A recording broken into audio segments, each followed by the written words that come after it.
All right. Good afternoon, everyone, and welcome to today's webinar, Practical Implementation of Lower Carbohydrate Diets, What You Need to Know. I'm Leslie Samay, Director of Professional Development at Great Valley Publishing, publishers of today's Dietitian, and I'm the host for today's show. Before we get started, I have 3 points of housekeeping.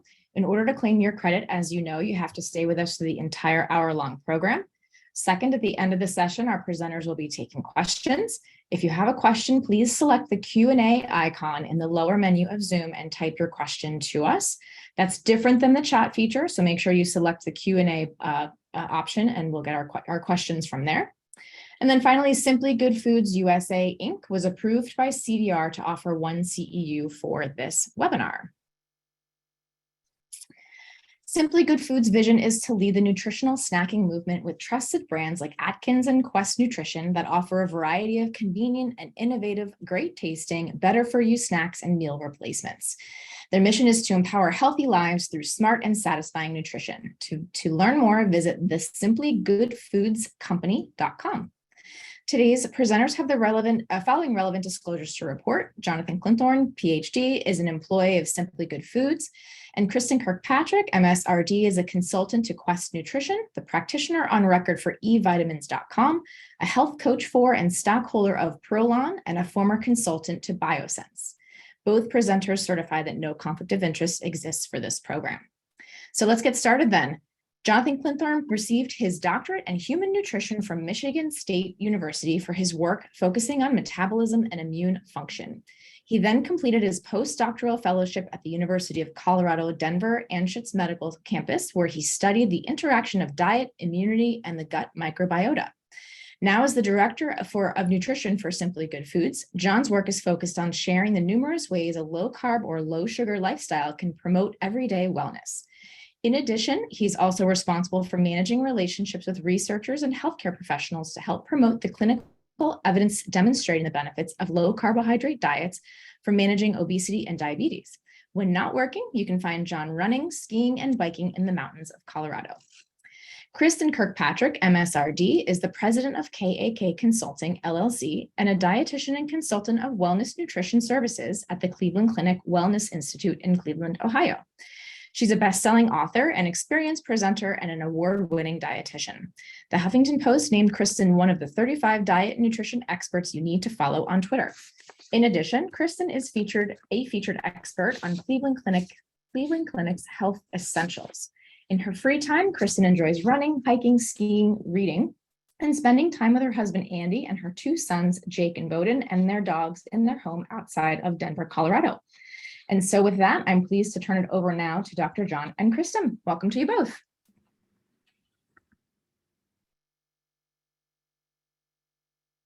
Thanks, Leslie, and thank you everyone for being here. I want to thank today's dietitian for giving us the opportunity to present on something that we're really passionate about, and that is how lowering the amount of carbohydrates in the diet can benefit people's health.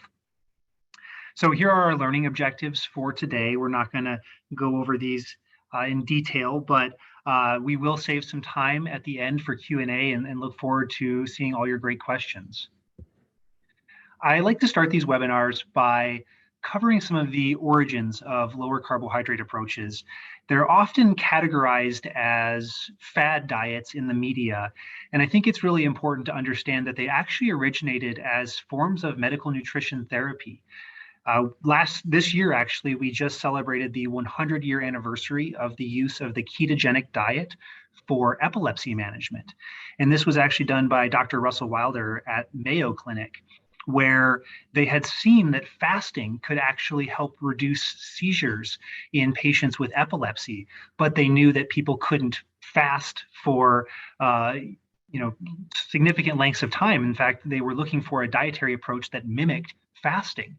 And what they found was that a high-fat, low-carbohydrate diet was actually very helpful in suppressing seizures. Now, this was very popular from the 20s through about the 40s. And in the 40s, this approach started to wane, largely because of the introduction of a lot of new pharmaceuticals that were advertised to help manage seizures. Interestingly, though, experts like Eric Kossoff will argue that the other issue that happened between 1940 and 1980 was that a lot of the experts who used a high-fat ketogenic diet to help manage epilepsy in their patients all retired, and they hadn't trained any new preceptors to take on new patients.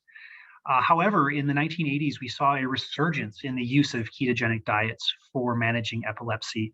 And I'm not sure if anyone has ever seen the movie First Do No Harm with Meryl Streep, but this is actually a fantastic movie that is specifically focused on a family who finds the ketogenic diet to help their child who is suffering from untreatable seizures in epilepsy.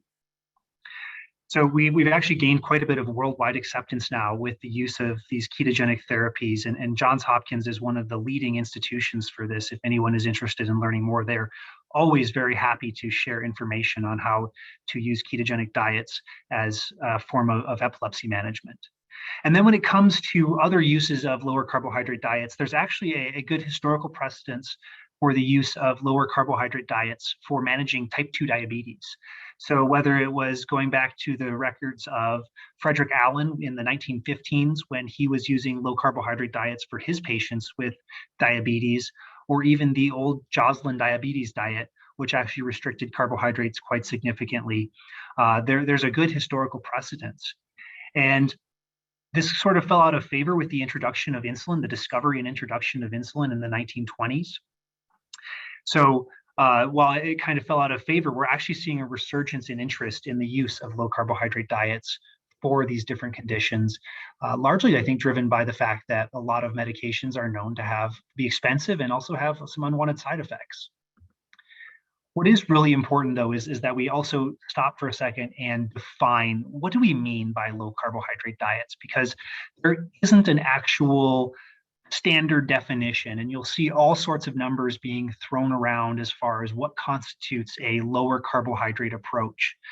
What I like to say is let's look at the academic researchers who are using these types of approaches for their studies and see what they're using as definitions for low carbohydrate diets. And in general, what you'll find is that most people make this cutoff of about 130 grams of carbohydrates per day. That's total carbohydrates, so that would include your fiber carbohydrates, or about 25 to 26% of energy. Obviously, that can change if you are consuming 2,000 calories or 4,000 calories. So this 26% of energy actually could range anywhere from about 15% of energy for people consuming quite a few calories to 30 or 35% of energy for people who are consuming quite a bit fewer calories. What's also important to point out is that you occasionally will see epidemiological studies or observational studies where they define lower carbohydrate diets as less than 45% of energy, because that's outside of the AMDR.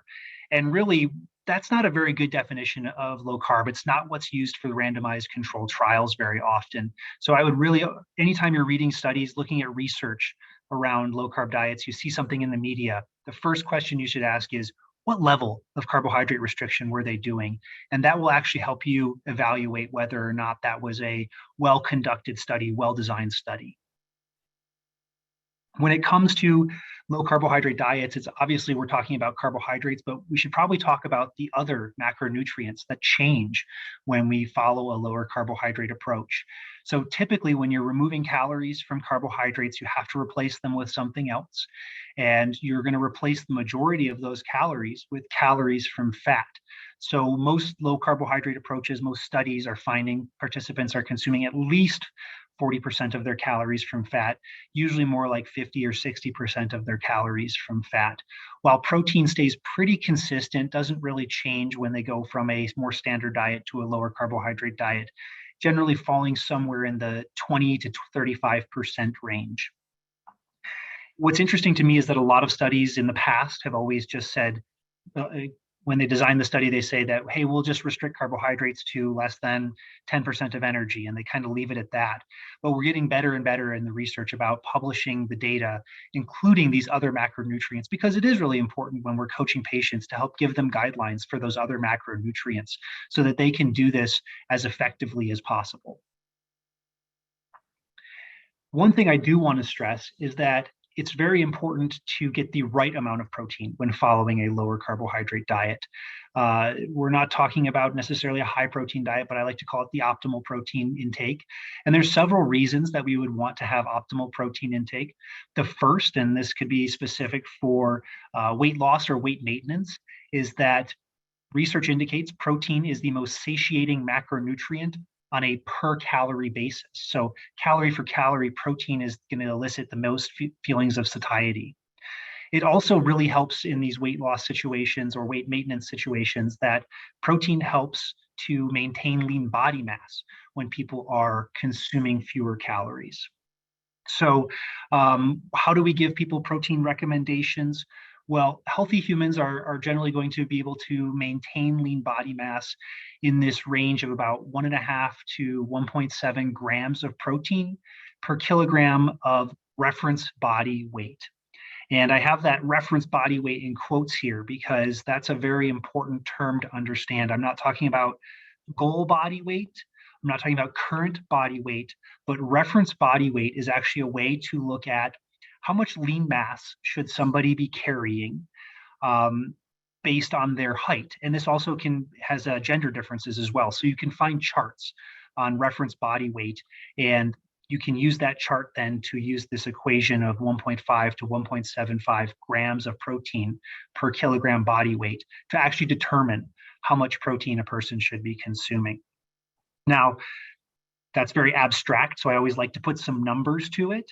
The best example I would say is for about a 160-pound male, if you're consuming this amount of protein for the reference body weight, who's maybe 160 pounds or about 5'11", 5'10", that would be somewhere between 80 and 120, 130 grams of protein per day. So it's not an outrageous amount of protein. It's actually a very modest amount of protein. And it's really important to think about the fact that on average, humans turn over between 300 and 600 grams of protein a day. So that's a significant amount of protein, and about a third of that is going to come from exogenous sources, the dietary protein, while the rest is just recycled in your body. So you can think about that. If we're recycling or turning over about 300 grams a day, and about a third of that needs to come from our diet, hey, that's 100 grams. So really nice amount based on these reference body weights. As I said, this is not a high protein diet. I think that is the biggest misperception with lower carbohydrate approaches.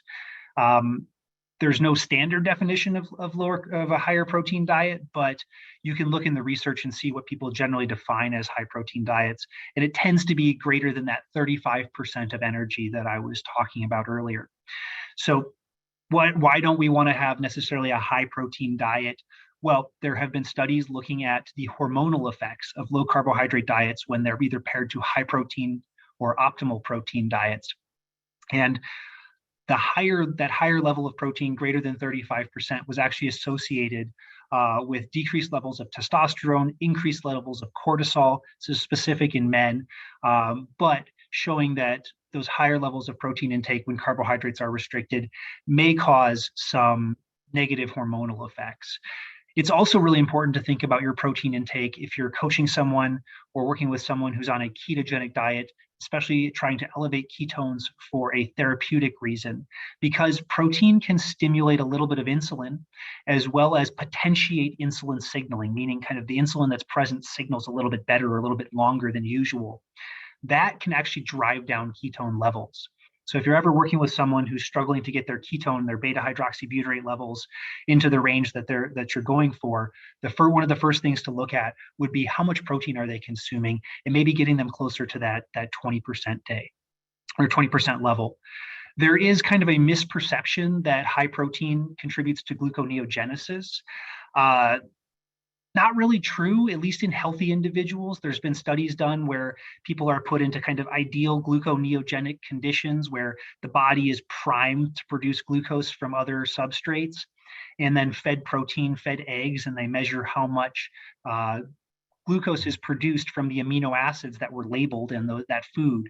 And they found that only about 10% of the glucose that was appearing over 8 hours was actually coming from amino acids during that period. So protein's a relatively minimal contributor to glucose production. Really, we want to keep protein within the right ranges for keeping ketones elevated or for optimizing hormonal balance. Now, typically when people go on to low carbohydrate diets, they're still a little fat phobic. We all come from a society where fat phobia has been present for a long time, but when you're following a lower carbohydrate approach, you need to get calories from fat. A lot of people who struggle with low carbohydrate diets find that they're low energy, their calories are too low, and it's because they're fat phobic. They're not getting enough fat in their diet. Fat is really important because it slows gastric emptying. It helps stimulate production of satiety hormones like CCK, which can help us stay fuller, which is great if we're working on weight loss. And I think one of the most important aspects of fat is that it facilitates the absorption of a lot of important phytonutrients and vitamins, right? We have all of our fat-soluble vitamins. We have a lot of fat-soluble phytonutrients like the carotenoids, lutein, lycopene, astaxanthins, those sorts of things. And absorbing those is really next to impossible without adequate fat in the diet. And there's been studies done, I think, at Iowa State as well as at Purdue, where they've looked at, what's the carotenoid and vitamin absorption of a salad without salad dressing versus a salad with salad dressing, or raw vegetables alone, or raw vegetables plus eggs. And by adding in these sources of fats to these nutrient-rich vegetables, they're actually able to absorb a lot of those nutrients better. And for those with cardiovascular disease concerns, the fat content can really be varied in lower carbohydrate diets. We'll talk about that more, but there's been many studies that look at different types of fats being used in lower carbohydrate diets and showing that it's just as efficacious as other lower carbohydrate approaches. I want to talk a little bit about who can benefit from a lower carbohydrate diet. What does the evidence show? And so I think a lot of people, when they think of low carb or lower carbohydrate diets, generally they start to think of them as weight loss approaches. And certainly, when Dr. Atkins published the Atkins diet back in the 1970s, that really popularized low carb for a weight loss approach. And certainly there's a good amount of evidence showing that, at least for about 6 months, low carb diets beat out low fat diets quite consistently for weight loss. That tends to decrease as you get further and further into 12 months, 18 months, studies that look at it for that long, largely because adherence starts to wane with the lower carbohydrate approaches. But quite obviously, the research does share that about 6 months in, these are more effective than low-fat diets for weight loss. However, I want to talk about some things beyond just weight loss on how lower carbohydrate approaches can be beneficial. One of the first things, and maybe one of the more interesting things, in my opinion, that carbohydrate restricted diets can be beneficial for is using them for metabolic syndrome. And so for those of you who may not be familiar with metabolic syndrome is a cluster of conditions, 5 conditions looking at visceral adiposity, so waist circumference, high blood pressure, hypertension, high fasting blood glucose, looking at your level of insulin resistance, high triglyceride levels, so some dyslipidemia, as well as low HDL levels. And if you have 3 of these 5 present, it's considered to be a positive for metabolic syndrome. According to most recent statistics, we're looking at about 1 in 3 adults being considered positive for metabolic syndrome or having at least 3 out of these 5 conditions existing comorbid together. And metabolic syndrome is really just a criteria that can be used to identify high-risk individuals, whether it's increasing your risk for cardiovascular disease or type 2 diabetes. This is quite well established. But what I think is also really important to understand is that when you look at any of these aspects, these 5 aspects of metabolic syndrome, and say how prevalent are any of these 5 in the US population, a study that was done by some researchers at UNC actually asked this question. And what they found was that about 9 out of 10 US adults actually have some indication of metabolic dysfunction using this criteria. So we're really only looking at about 12% of our US population who would be considered fully metabolically healthy. Now, they actually said, well, maybe visceral adiposity isn't the best criteria to use for identifying people who may have some metabolic dysfunction. Let's throw that criteria out and reevaluate our data and say, hey, how common is these different conditions of metabolic dysfunction in the US population, not including visceral adiposity? Well, they came back with about 8 out of 10 US adults still having some sort of indication of metabolic dysfunction. So this is a very, very common condition, something that largely dependent on metabolism that we should definitely be looking at. How can we help these folks? And metabolic syndrome is actually a relatively new definition for what was largely known as insulin resistance syndrome up until the 1980s. Insulin is an essential hormone. We all have heard of insulin before. But when we get into a hyperinsulinemic state, we have some insulin resistance that requires a lot of insulin. This is what starts to cause some of that metabolic pathogenesis that we start to see. Now, largely, most people would understand that insulin signals to adipose, to liver, to muscle, to regulate glucose levels. But what's maybe less known is that almost all tissues in the body have some sort of insulin receptor. And so even though hyperinsulinemia might exist, or when hyperinsulinemia exists, an individual is actually having all their different tissues affected by that high insulin level. So even though glucose might still be under control or might be relatively okay, a lot of other tissues are still seeing excessive insulin signaling, which can then lead to more of that metabolic dysfunction downstream. When it comes to then, how do we address this if we think about insulin resistance being the core pathology, core etiology of a lot of factors of metabolic syndrome? Well, if we can just get that high level of fasting insulin to go back down, we can start to repair some of these processes. And this was exactly what several studies have done, looking at, does carbohydrate restriction actually benefit these people? And this was a beautiful study published by Parker Hyde, who's in Jeff Volek's lab at The Ohio State University. And what they did in this study was they took 20 participants who were who all had metabolic syndrome and were overweight, and they put them onto different diets and measured the effect of these different diets on whether or not these people would still be considered to have metabolic syndrome or not. And one of the best things they did with this study was that they kept them equicaloric. So people didn't lose weight during these studies. They had to feed these people between 3,000 and 4,000 calories a day to keep their weight stable, because they really wanted to see, what is the effect of just changing macronutrients have on people's metabolic condition. And this was a randomized crossover trial. So people went through washout periods, and then they served as their own control with eating the different diets. So it gives you really good data on how individuals respond to these different dietary approaches. So they had a low carb approach, they had a moderate carb approach, and a high carb approach. The low carb approach being about 7% of energy from carbohydrates, or about 60 grams of carbohydrates. The moderate carb approach being more like 20 to 25% of energy, and that was about 225 grams of carbohydrates. And then the high carb approach was significantly higher than both of those. And the results are quite striking. So using that metabolic syndrome criteria, at baseline, everyone had metabolic syndrome, and they went under these different dietary protocols, and they were evaluated to see if they still had the metabolic syndrome.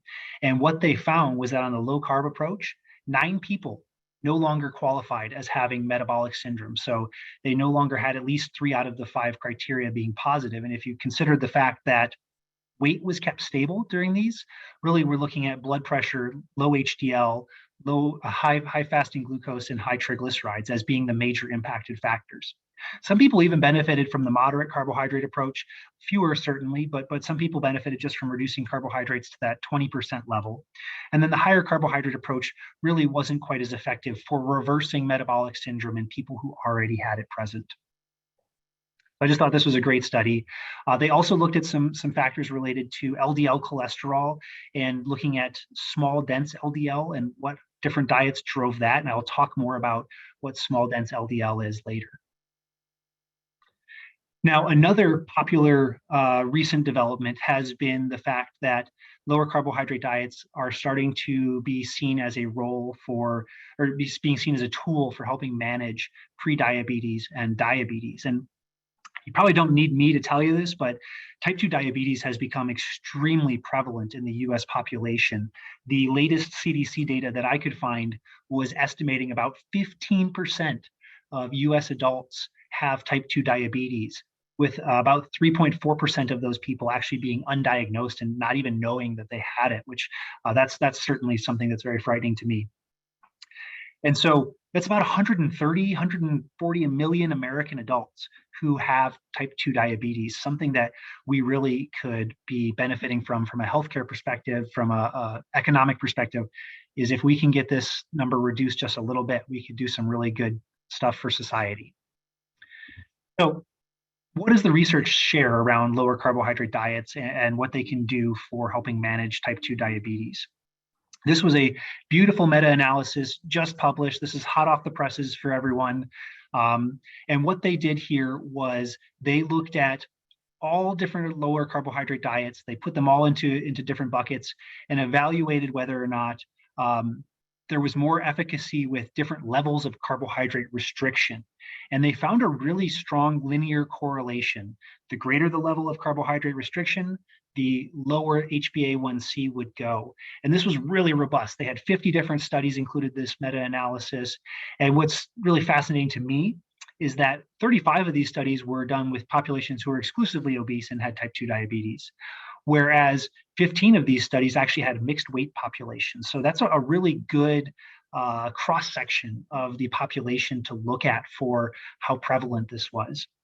And what these researchers found was that each 10% reduction in carbohydrate intake would result in a stepwise decrease in hemoglobin A1c of about 0.2%.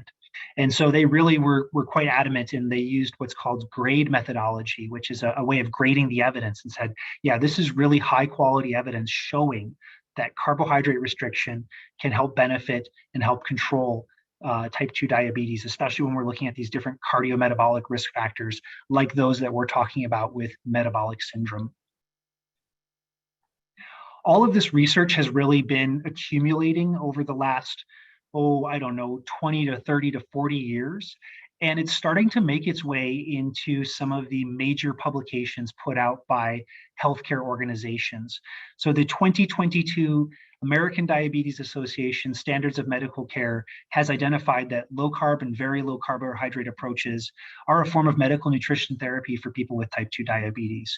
And I pulled some quotes out that I thought were quite demonstrative of how much evidence exists for these approaches. One of those saying that reducing overall carbohydrate intake has been demonstrated to have the most evidence for improving glycemia. And it can be applied to a variety of eating patterns, which Kristin will talk about later, about how you can actually apply this to a lot of different eating patterns. It's also been found to reduce the need for anti-hyperglycemic medications. So essentially reducing the need for diabetes medications, which for a lot of people, that's going to really reduce their side effects as well as their improving their quality of life and reducing the burden on their pocketbook too. And what was new in the 2022 Standards of Medical Care, those other two quotes kind of came from their 2020 and 2021, but in 2022, they actually said that there's also evidence for patients with prediabetes could benefit from low carbohydrate eating patterns, as well as with a Mediterranean style eating pattern. And that was largely driven by some recent research that was done looking at how do lower carbohydrate diets in a population who has prediabetes actually benefit those folks compared to something like the National Diabetes Prevention Program diet. And what that research found was that lower carbohydrate diets tend to do as well, if not better, than the standards set by the National Diabetes Prevention Program for reducing conversion from prediabetes to type 2 diabetes, as well as facilitating weight loss for people with prediabetes. There's actually a really great pocketbook that's put out by the American Diabetes Association that was written by Kelly Silverhouse, and I highly recommend reading this. It's a wonderful how-to guide for any registered dietitian or diabetes educator. So they've got the name of it up here, and it's really, really great. I highly recommend that pocketbook.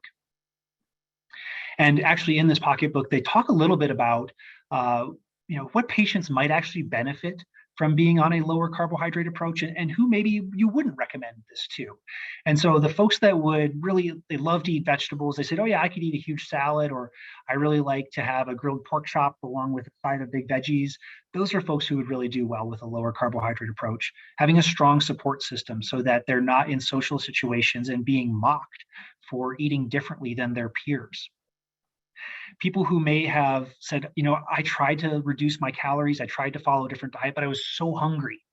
Well, because of that satiating effect of fat and protein and maybe even the ketones that are produced during a lower carbohydrate approach, that was a really good call out for anybody who really struggled because they just felt hungry on other diets. And a willingness to try some new meal ideas. You got to be willing to try cauliflower rice. You got to be willing to try cauliflower mac and cheese. You got to be willing to try something that's a little bit outside of your norm.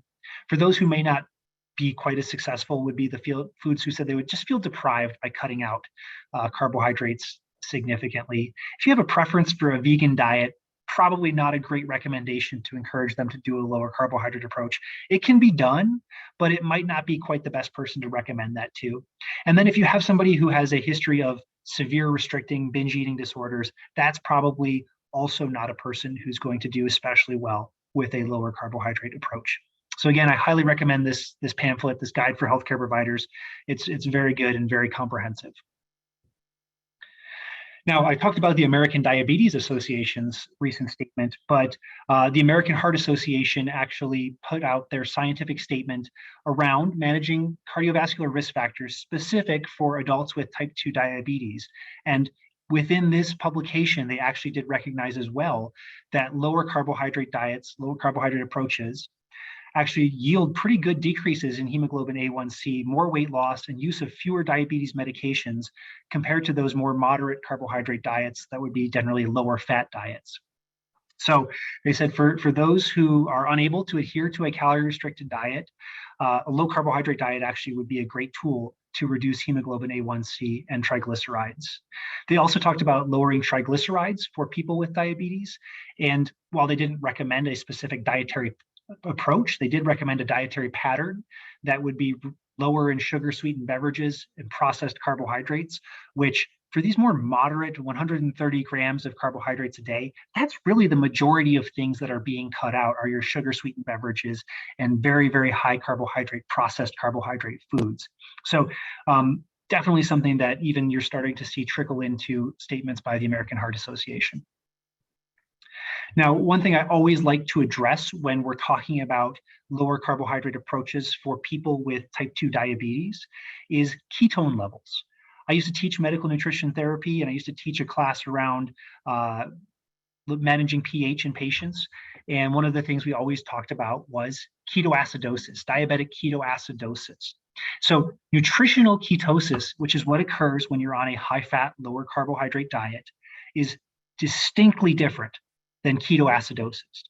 Ketoacidosis is generally seen when ketone levels, beta-hydroxybutyrate levels, get above 25 millimoles per liter, whereas nutritional ketosis is usually defined as somewhere between 0.3 to 0.5, maybe up to about 3 millimoles per liter. There's no evidence showing that ketone levels in that range are harmful. So they're very different. And really, when you see ketoacidosis, you're usually seeing that in patients with type 1 diabetes who have excessively high blood glucose, greater than 300 milligrams per deciliter, as well as uncontrolled ketone levels. So really important to separate those two things in your head.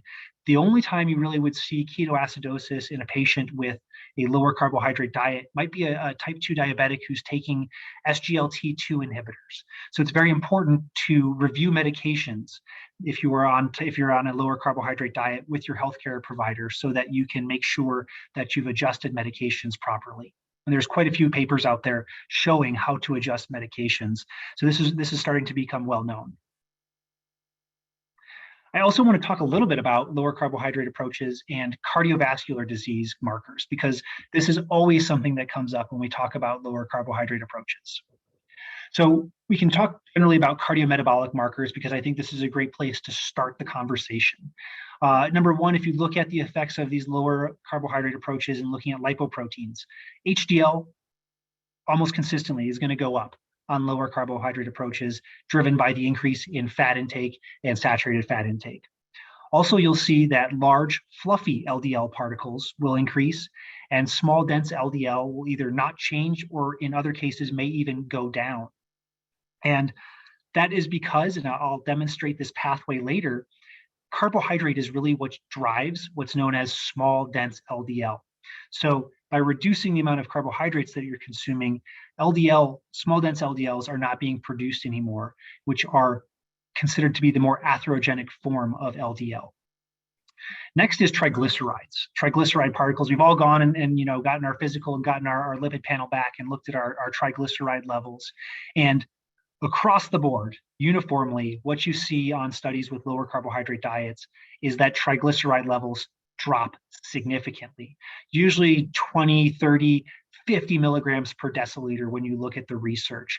And that has been shown in numerous meta-analyses, as well as expert statements showing that hypertriglyceridemia can be reduced by carbohydrate restriction. And it can also be used somewhat as a tool to evaluate adherence. If you have a patient who's got high triglycerides, they said they're following a low carb approach and their triglycerides aren't budging, you might want to talk to them a little bit about adherence and making sure that they're not actually consuming a bunch of incidental carbohydrates that they didn't realize that they're consuming. And then lastly, I want to also talk a little bit about the Framingham risk score. So this is all data that's been pulled out of the original Framingham heart studies.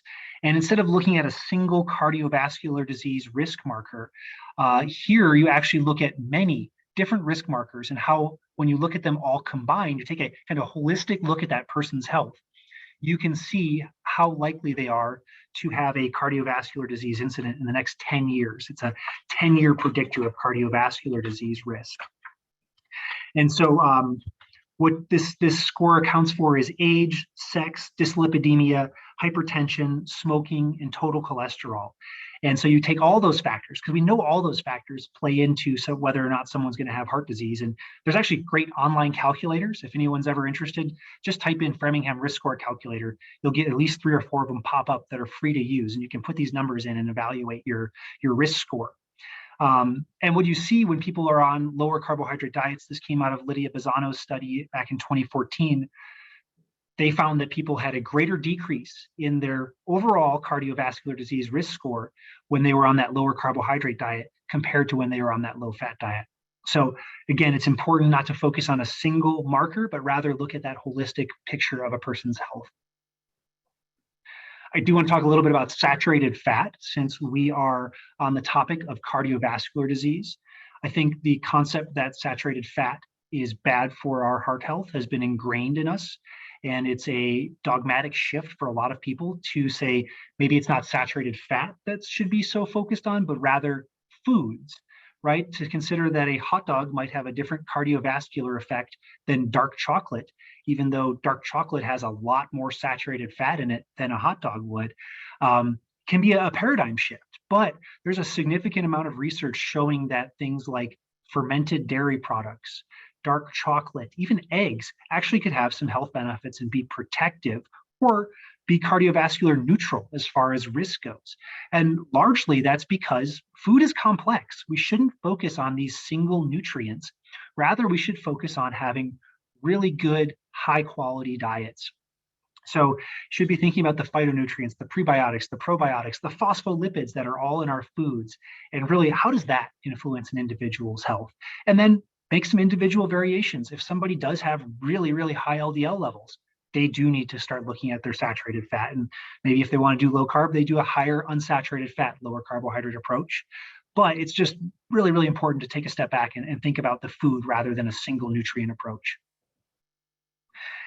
And lastly, I promised we would talk a little bit about large LDL large fluffy LDL versus small dense LDL. And what does that mean?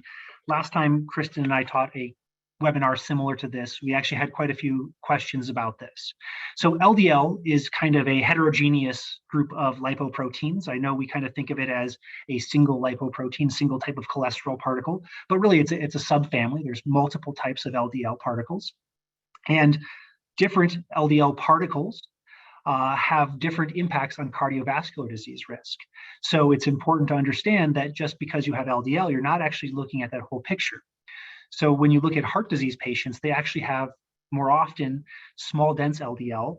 I believe some 30 to 40% of coronary heart disease patients actually have an abundance of this small dense LDL, even though their regular LDL levels may be normal or only slightly elevated. And diet can significantly influence what type of LDL particle you actually have in circulation. And that's because of the way they're produced. So when you consume excess dietary carbohydrates, more than your body needs to store as glycogen or just burn away as blood sugar originally, the liver synthesizes triglycerides out of that excess carbohydrate. Those then circulate in large VLDL particles, which get converted by lipoprotein lipase into cholesterol remnants. Those cholesterol remnants can be taken up by the liver, but if not, and converted by hepatic lipase, they actually get converted into small dense LDLs. So dietary carbohydrates being converted to triglycerides actually is the big driver of small dense LDL. Whereas when you look at maybe a higher fat state, a higher dietary fat state, those triglycerides aren't being produced from carbohydrates. You have small VLDL, which when acted on by lipoprotein lipase, actually generate large buoyant or large fluffy LDL particles, which are generally considered to be not as atherogenic as these small dense LDL particles are. Why are small dense LDL particles more atherogenic is a great question. And a lot of this has to do with the fact that they seem to stay in circulation for a lot longer. They have reduced receptor affinity, so they're not pulled out by the liver nearly as well, which means when they stay in circulation, they can be oxidized easier. What also contributes to them being oxidized easier is the fact that they have less vitamin E in them, right? Vitamin E is our fat-soluble antioxidant, helps protect our fats from being oxidized. And so because these have less vitamin E, they tend to be considered easier to oxidize, ultimately generating more foam cells and more cardiovascular plaques. And that concept that I said around carbohydrates being the largest driver of small dense LDL, if you have high small dense LDL, you're considered phenotype B.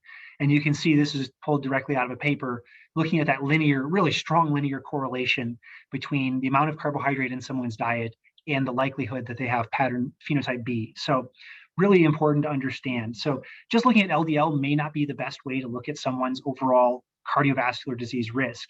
In fact, there's other predictive markers that have been thrown out. I like to look at or consider the triglyceride to HDL ratio, and optimizing that to get that below a 2 has actually been shown to be very predictive of future cardiovascular disease events. So there's other tools that are in our toolbox for actually evaluating how to tweak someone's diet to improve their health. So with that, I'm going to hand it over to Kristin, and Kristin is going to talk more about some other aspects that lower carbohydrate diets can benefit. Thanks so much, Dr. John. You know, you said something so important that I think relates to our patients that we see, and I see patients all the time. You said that food is complex, and really when we look at our patient base, our patients are complex as well, meaning that when a patient comes to us with one problem, it is often caused by multiple problems. So what I'd like to cover in the next 10 or so minutes is really looking at about 3 different conditions that I see a lot of in my practice: PCOS, some mild kidney dysfunction, and then looking at NAFLD, and then how we can take some of those dietary interventions like Mediterranean and MIND and even keto and translate them into a more of a lower carbohydrate approach. So let's start with PCOS. PCOS, as many of you know, is a common hormonal disorder. We see it amongst women of reproductive age. Typically, this is going to be looking at infrequent or very much prolonged menstrual periods. We see an excess of male hormones, and we also see that the ovaries are inefficient at releasing eggs. And so that then, of course, relates to the fertility aspect of PCOS. And a lot of times when I have a patient coming to me, they're coming to me because they cannot conceive. And so, of course, we look at whether or not they have PCOS and everything that's related to that. And so one of the core etiologies of PCOS is obviously insulin resistance. So we know, based on what Dr. John has already gone over, that when we look at insulin resistance and a lower carb approach, we tend to see benefits with lower carb dietary patterns. So this first one that we're looking at is looking at 20 randomized control trials. What they found is that the lower carb diets were superior in optimizing several things that are really significant in PCOS. So they help to increase pregnancy rates, helping in lowering the risk of miscarriage, helping with ovulation, all things that we know actually help with reducing some of those symptoms and risk factors that come with PCOS. So according to this, when we're looking at the higher adherence, I think that's also key as well, because what we found is that the higher adherence to a lower carbohydrate diet, the longer individuals were on it, the more successful they were. So again, if we can relate this to a patient practice, we can look at the fact that, okay, if we have our patient that comes to us initially for fertility reasons, we can then translate that into, let's start a lower carbohydrate dietary pattern. Let's define what that looks like. In the case of looking at this study, we were about 30% carbohydrates. So from that perspective, we can then start working with the patient one-on-one on how to do that. It might not occur within a week that someone gets pregnant, but just because we see these variations in reducing the male hormones, increasing fertility, and even reducing that risk of miscarriage, I think that over the course of many several weeks and months, we could probably see some benefit to that as well. So I think this is a great factor to look at. Other things we can look at here are really looking at an interesting study that compared the low carbohydrate diet combined with Mediterranean diet with a low fat diet as well. So when we look at this, we're looking at about 72 overweight patients with PCOS randomly assigned. And what they found here was that when individuals were following a low carbohydrate Mediterranean protocol, so again, I want to really stress the fact that we're looking at a Mediterranean protocol in addition to this. Again, they saw some of those beneficial outcomes of following that lower carbohydrate approach. So in this case, what we were looking at here was limiting carbohydrates to less than 45% of the total daily calorie intake. And what we know here is that if we do that, we're looking at more of a moderate approach. The reason I think that's important is because what I have noticed in my patient base is that just as food is complex and people are complex, some individuals really relate better to a more moderate approach, which Dr. John defined as 130 grams a day, rather than a more of a restrictive approach. And so they're able to stay on that long term. If we can get them to be on that long term and follow that protocol, then they are more likely to see a mitigation of these PCOS symptoms. So moderate intake, of course, of fish, other meat, dairy products, low intake of eggs. This is what we saw in this trial, whole grains, and high intake of extra virgin olive oil. So vegetables and fruits, obviously, and some legumes as well. If we compare looking at the two different dietary protocols we looked at, just to show you some data here, very obviously we see that the low carb Mediterranean approach was much more beneficial in terms of weight and BMI, as well as waist circumference. So we do see some benefits there. And just looking at our patients with PCOS, we do know that when individuals lose weight, and PCOS typically looks at central obesity. Most of the patients that we see in the studies are patients that have central obesity. When they lose weight, they improve all those other functions as well, including waist circumference. So that was a very positive step in terms of administering that low carbohydrate profile. What about looking at kidney function? Now, this one has been, I don't want to use the word controversial, but I think in some ways maybe a little bit confusing. I am not a renal dietitian, but the renal dietitians that I have had the honor of working with often talk to me about the concerns of a low carb approach because of the fact of when you replace carbohydrates, you have to replace it with something. And their fear is that increased protein will come along with it. So when we look at this approach of looking at the differences here in a low carbohydrate pattern that's higher protein, we actually found that renal function in individuals that had either just moderate or normal renal function, they actually improved. And so when we look at type 2 diabetes, again, our patients are complex. Many type 2 diabetics are at risk for increasing problems with their kidneys. And so When we look at something that has been primarily a concern, so looking specifically at estimated glomerular filtration rate, we know that based on these studies, less than 20 grams of carbohydrates really did not show an association with having adverse effect. And that really was what the concern is. When I have meetings and I meet with renal dietitians that I work alongside, this is always the concern, but we do have some studies now showing that, yes, we can improve type 2 diabetes, we can improve this insulin resistance, and at the same time, not really inhibit what we are trying to achieve with our renal patients as well. So for this one trial that I'm showing, one of the things that they provided, and this was out of England, was the Norwood diet design. So the Norwood diet design here is one in which we're limiting what Dr. John had already mentioned. We're not really limiting a ton of all these carbohydrates that people are used to eating, but really looking at elimination of sugar, and that is outside of fruit. So berries, apples, pears, we would consider those to be more low on the glycemic load. Reduction of starchy carbohydrates, obviously, cheese, limiting of processed meats, and then lots of green vegetables. So cruciferous vegetables that tend to be lower in carbohydrate, higher in fiber. Fungus tends to be very beneficial as well, nuts and seeds, and then healthy fats. So this was the protocol that they followed for these individuals to really assess whether this eGFR was going to be impacted by this.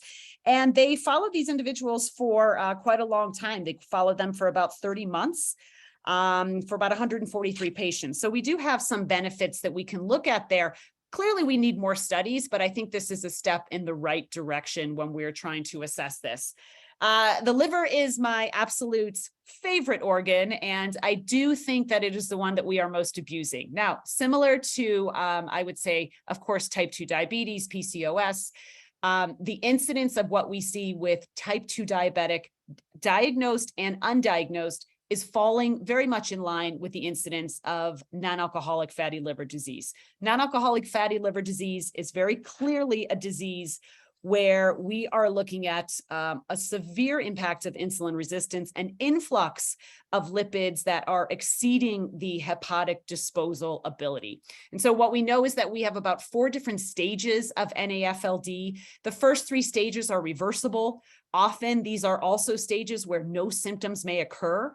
And so we might not have a patient that comes to us with NAFLD unless their liver enzymes were elevated or unless they meet other criteria. They have central obesity, they're insulin resistant, and then their doctor sends them to a dietitian and says, hey, you've got NAFLD, it's time to reverse this. So when we look at the connection between low carbohydrate approaches and individuals that have NAFLD, we really are seeing significant improvements in liver fats. So the trial that I'm showing here ran for about 14 days. And what I think is remarkable about this trial is that not only did we see this reduction in liver fat, and so remember, I talked about this influx of lipids exceeding the hepatic disposal, but we also saw benefits in gut microbiota. So we haven't talked about the gut microbiota that much up until now, but what we know is that those microbial changes actually change our expression and really absorption of circulating folate. So when we look at NAFLD, a lot of times we do see folate deficiency. So in addition to all the other benefits that we're seeing with a low carb approach, we also see that folate can increase as well. There are other other dietary modifications that we have seen with NAFLD, which have been beneficial. So really, if we look at that low carb approach, we could really combine that with intermittent restriction of calories. So time restricted feeding, which is a form of fasting. We can really look more at the moderate approach. And in terms of how we actually relate this to our patient menu, I'm going to get into that in a few minutes. But I think one of the main things to look at here is the avoidance of simple carbohydrates and processed foods. A lot of times, what I have seen in my patient base is individuals coming in and wanting to buy what they would consider to be diet foods, right? Or low fat foods. So they are confused because they hear that there's too much fat in the liver and therefore they want to go for more with a low fat approach. Whereas what we have seen in the data would really communicate the opposite. So if we look at this chart here, we can see that the one diet that really is across the board improvements with our NAFLD, improvements with perhaps even looking at the progression of NASH, looking at our liver enzymes, insulin resistance. That is a low carbohydrate approach, 20 to 45%. So really we can go anywhere between, let's say, low to moderately low based on that approach. And so much greater benefits of what we're seeing in these approaches versus some other approaches that are being compared.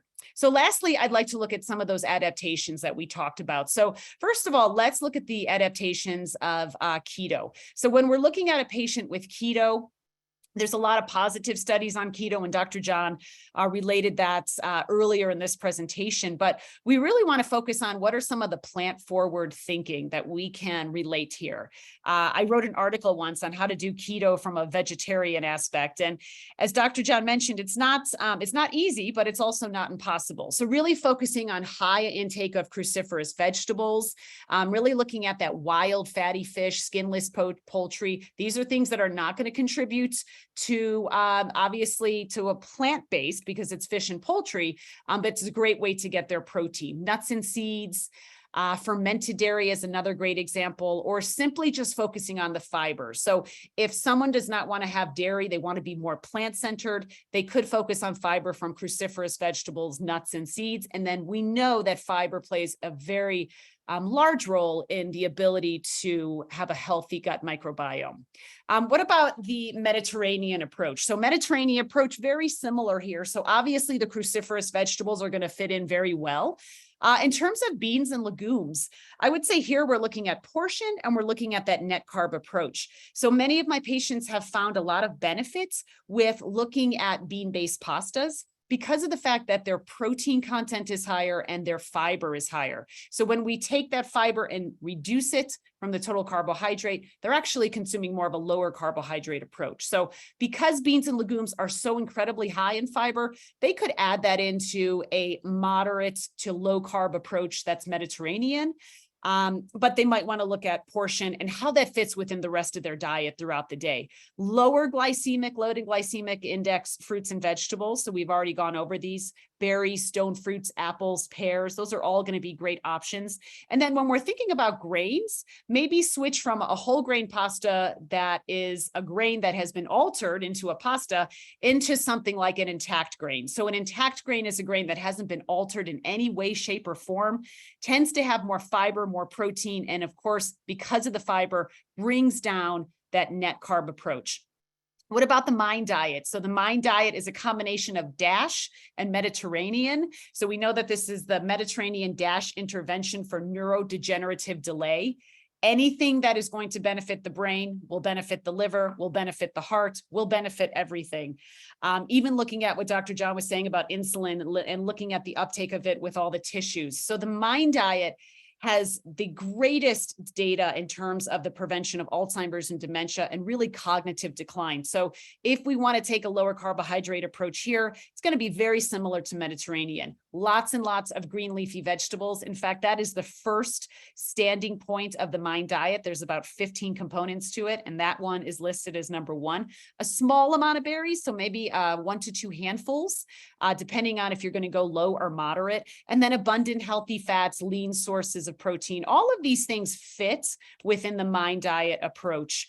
You can have red wine. It is the last part of the healthy components to the MIND diet. And in this case, I would encourage you to maybe look at some of the options that are fermented longer, and the ones that are fermented longer actually have the least amount of carbohydrates. So there's a whole list. I wrote a whole article about this, but there are some lower carb wines and companies that are just dedicated to taking carbohydrates and limiting them in wines as well.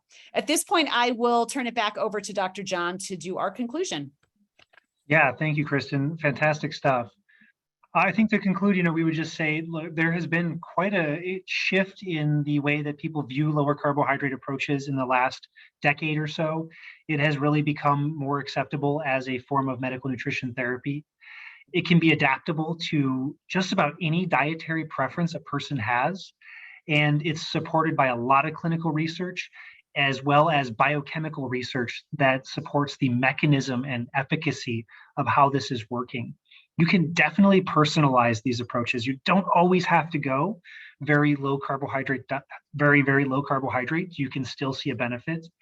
And to Kristin's point, registered dietitians are the people on the front line who can really communicate how to effectively do this with your patients so that they can get all the benefits that we've talked about today. So I think we can open it up for some Q&A. Awesome. Thank you guys both so much. If I could have you both turn on your cameras so we can see your lovely faces while we do Q&A. Awesome. There's Kristin. Oops, too far. There we go. Hey, Dr. John. Awesome. All right. So Dr. John, I'm going to start with you. Rewinding back to the beginning of the session in the research on low carb diets showing improvements in metabolic syndrome and diabetes, does it matter the source of the carbohydrate? And then secondarily, but equally important, I think, what was the quality of the carbohydrates? Was it refined grains, whole grains? Can you just elaborate a little bit more on that? Yeah, well, there's actually been studies done in Japan where they have a predominantly rice-consuming population and restricted carbohydrates down to that 130 grams per day level, but didn't restrict consuming rice, which is actually a relatively high glycemic index carbohydrate, and still seen benefits. Now, obviously, I would argue that the better quality carbohydrates you have in the diet, the more efficacious the diet's going to be. And certainly, when you get into the levels of 50 or 20 grams of carbohydrates per day, it becomes very difficult to even consume any sugars or any kinds of processed carbohydrates in that sense. But even a little bit of processed carbohydrate in this form of rice was found to be still beneficial for a patient population who had type 2 diabetes in Japan. Great. Kristin, you have anything to add to that? You're muted, Kristin. Sorry. No, you answered it great. I was going to say something, but we'll move on. Awesome. All right, Kristin, this one's for you first. How would you handle a vegetarian or vegan on a low carb diet? The chat box, the Q&A box lit up with questions about vegans and vegetarians. So I'll start with you on that one. So it's a little bit more challenging when you have vegan, vegetarian. There's a little bit more allotment there, so we can definitely do that. But we learn in dietetic school, and I've run programs like the Ornish program and things like that at Cleveland Clinic that is very high carbohydrate, that typically those are associated with higher carbohydrate options. But I think that if we look at a moderate carb approach, so that's going back to that 130 grams or less, we don't have to go low. We don't have to go very low. We could go moderate, and we still have studies. There was a study that came out, I think last year, in the journal Nature that looked at the benefits of moderate carb approach. So if we stick with moderate, we can really alter those diets. Again, vegan is going to be a little bit more challenging just because of the structure of the vegan diet and their inability to be able to get protein from animal sources. But we can look at moderate, small amounts of grains, small amounts of beans and legumes. And then really a vegan diet is also about a very high amount of vegetables. With my vegan patients that try to do this, what I tell them is let's focus about 80% non-starchy vegetables and then 20% of fruits of the total produce that we're having throughout the day. And then for the fruits, if we kind of break that down, what does the 20% look like? I typically say maybe about 2 things that they can have. So let's say a low glycemic load fruit, let's say an apple, for example. And then I add in this concept of what I call competition for digestion. So what we know is that anytime you have sugar coming into the body, fiber can help slow the absorption of sugar into the bloodstream. And it also limits how much insulin is necessary to deal with that sugar. So competition for digestion is if you are a vegan and you are going to have an apple, I also want you to pair that with some no added sugar nut butter, an almond butter, a peanut butter, maybe get some nuts as a handful on the side. And that then kind of slows the release of insulin, which is what we're trying to achieve when a vegan patient will come into the office and say, hey, I really want to go low carb. What does it look like? So I don't think we have to be as restrictive. We can go moderate, smaller amounts of everything, and then really ramp up the cruciferous vegetables. Great. Dr. John, anything to add to that? You're muted now. I think Kristin really hit the nail on the head with the fact that that more moderate approach is way more easily obtained if you're following that plant-based diet. Great. Okay, this one's for you, John, kind of going in a different direction. Caitlin is a cardiac dietitian. She generally hasn't recommended a very low carb diet due to the high fat requirements. Our lipid panels, her question is, are lipid panels still improving with a low carb diet, even if the patient increased saturated fat consumption? Or does the patient need to mainly consume unsaturated fat in order to see a benefit? That's a great question. I think there's a lot of individual factors that come into play with those patients. I would again really say look at the lipoprotein subfractions, looking at the small dense LDL versus large buoyant LDL. The research is really mixed on lower carbohydrate diets and LDL levels. I know that's what the cardiologists really focus on because they can treat it with medications. But some studies show really good improvements in LDL-C. Some studies show it rises a little bit. So I would say keep an eye on patients at an individual level and really tailor those recommendations to what's going to be easiest achieved. But again, if they need it, they can definitely do a higher unsaturated fat, lower carbohydrate approach. Great. Kristin, anything to add on that one?